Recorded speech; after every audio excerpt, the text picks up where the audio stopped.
একটু অপেক্ষা করতাম লোকটার জাগ্রত হওয়ার জন্য, তাহলে হয়তো আজকে এই দিনটা দেখতে হতো না আমায়।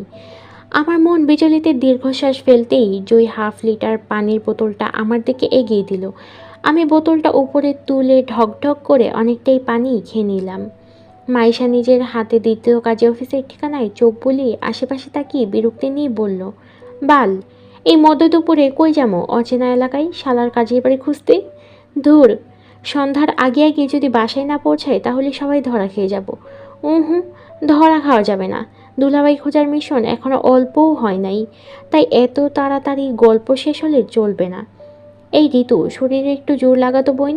এই তো একটু সামনে বাজার দেখা যাচ্ছে, ওখান থেকে কারো কাছে এই অ্যাড্রেসটা জিজ্ঞাসা করে রিক্সা নিয়ে যাব সোজা তোকে বিয়ে দেওয়া সেই কাজী বাড়িতে। বেশি লেট হবে না, জাস্ট একটু কষ্ট করা লাগবে। যেতে পারবি? মাইশার যুক্তিতে কেউ বাধা দিল না।